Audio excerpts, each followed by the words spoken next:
Hey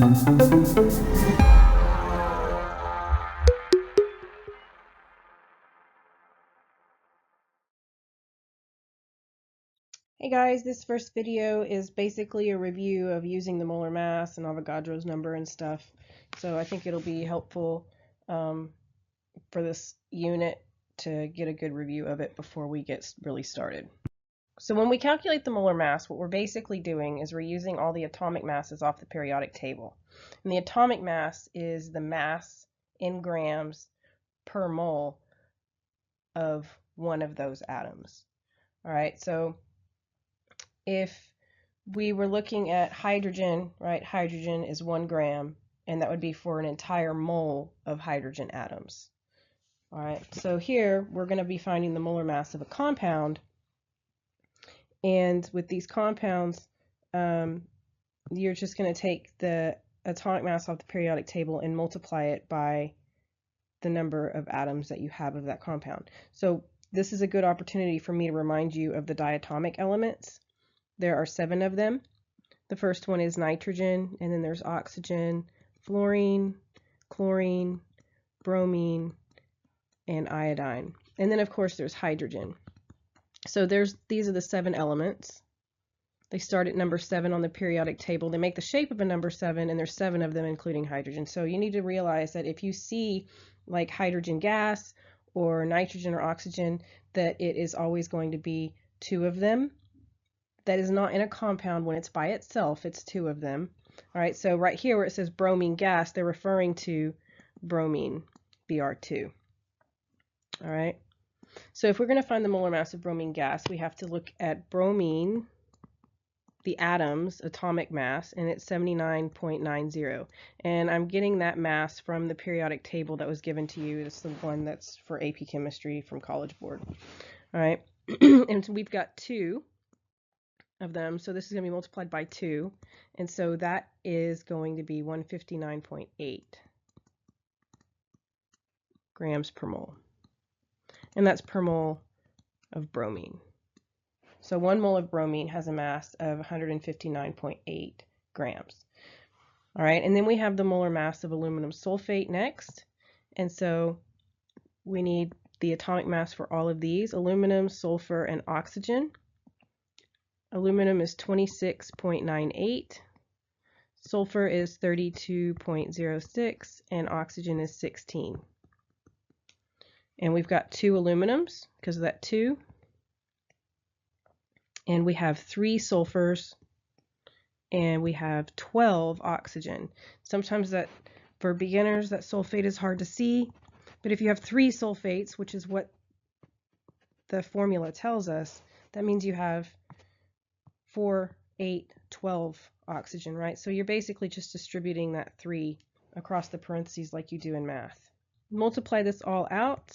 For the 26.98, I get 53.96 and 96.18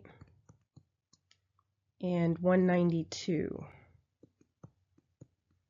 right? And I'm going to add all that together, and I end up with 342.14 grams per mole.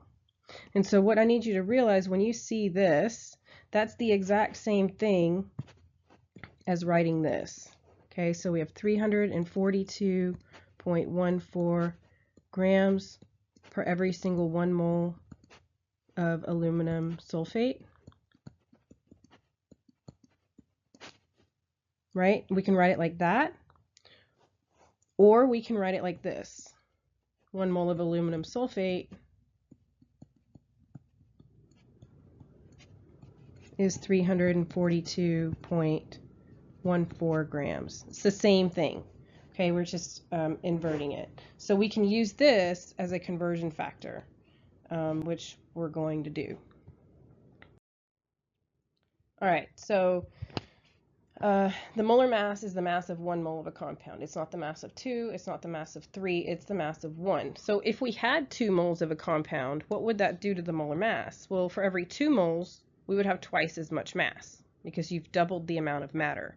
If we have half a moles of a compound, it would half the molar mass because or would half the mass of the mole, because it's half of the matter that we had. All right, so if you can keep that in your mind, it will help you visualize what you're doing so that you can check your answers by understanding what you're looking at. All right, so if we have 100 grams of aluminum sulfate, you write down what's given to you first, just like always. And we want to know how many moles that is. Well, I know that 1 mole of aluminum sulfate is 342.14 grams. We just calculated it. This number right here, right, is about a third of that. It's a little less than a third of 342. So I should get about a third of a mole. And I'm going to put my grams on the bottom, so I'm going to write 342.14 grams, and then 1 mole of aluminum sulfate on the top, so that my grams unit cancels out, and I end up with moles. And if I take 100 grams and divide by 342, I end up with 0.2923 moles of aluminum sulfate.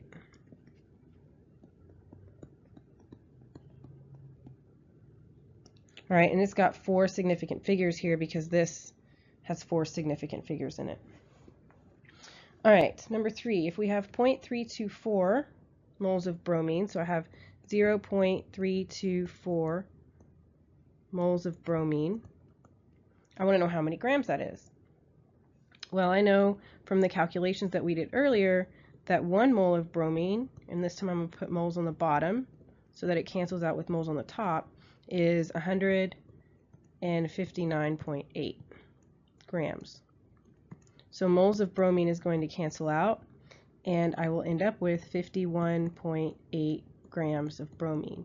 So at this point you could say, well, does that make sense? Did I do it correctly? Well, I have a third of a mole, so it should be a third of the mass, which it is. It's 50 grams, and bromine is about 150. It's really 160, but that's why we have the 1.8.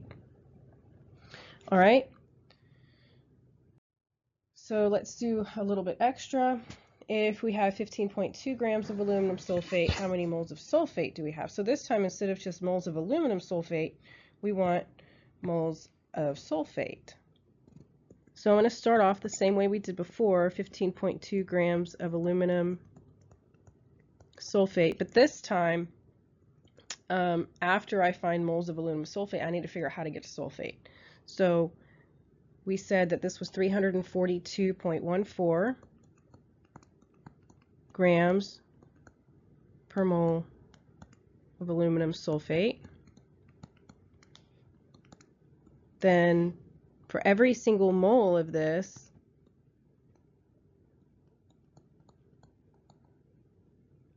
we have 3 sulfates, right? So if we look at this formula, there's 3 of these here. So that means that we have 3 moles of sulfate. So if we multiply that number by 3, we should get how many moles of sulfate there is. So that gives you 0.133 moles of sulfate.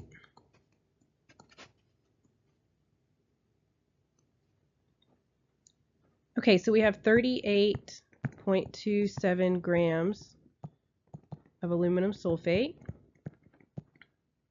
And this time we want to go to moles of oxygen. So I'm going to do the exact same thing I did above and go to moles of aluminum sulfate.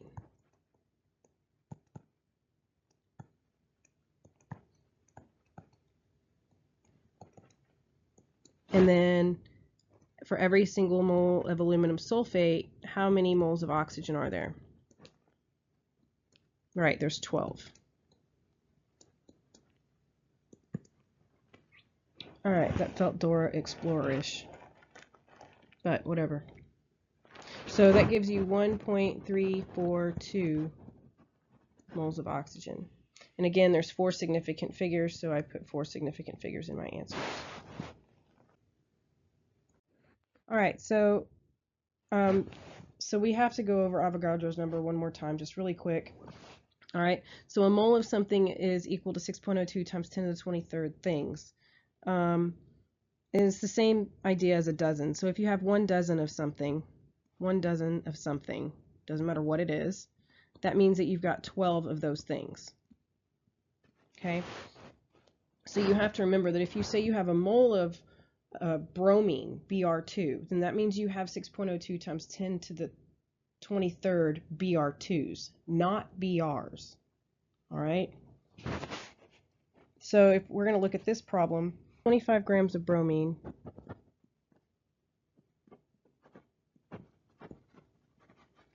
and I want to figure out how many atoms of bromine there are. And the first thing I have to do is get this out of grams and into moles, right? Because the only connection to particles is through moles. So I know that 159.8 grams are in 1 mole of bromine. Right, grams goes on the bottom so that it cancels out. And then I know that if I have 1 mole of bromine, then that means I have 2 moles of bromine atoms. So I'm on the right track now because I have bromine atoms, but I have a mole of it. I don't have the number of atoms that there are. And then Avogadro's number tells me that if I have a 1 mole of anything, that I have 6.02 times 10 to the 23rd of those things. And so now that's brought me to bromine atoms. And so here what I'm going to do is I'm going to multiply by this number here, and then divide by this one, multiply by 2, and then multiply by 6. I have to divide because this is on the bottom, and anytime you have a number on the bottom, you divide by it, right? If you had 10 times 1/2, you would get 5 because you're dividing by that 2, all right? Or you're multiplying 10 times 1, and then it's divided by 2. So it's the same situation here.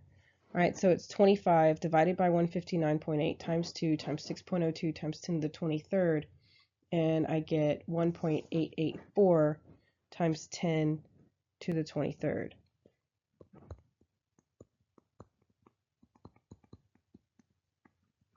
And that would be bromine atoms. Okay. All right, and then this last one, we've got 4.38 grams of aluminum sulfate. How many oxygen atoms? So this is going to be the same situation. We've got 4.38 of aluminum sulfate,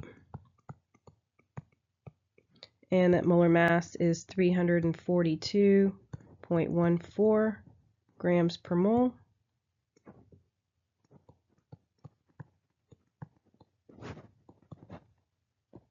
And then for every single mole of aluminum sulfate, you can barely read that. Okay, how many oxygen atoms are there? Well, there's 12, right? So there's 12 moles of oxygen. So don't forget you have to use Avogadro's number when you're going to actual how many atoms, because you don't want to know how many moles of oxygen there are. You want to know how many atoms of oxygen. So to continue this, for every single mole of oxygen, it's 6.02 times 10 to the 23rd oxygen atoms. All right, and after we do those calculations, I end up with 9.25 times 10 to the 22nd atoms.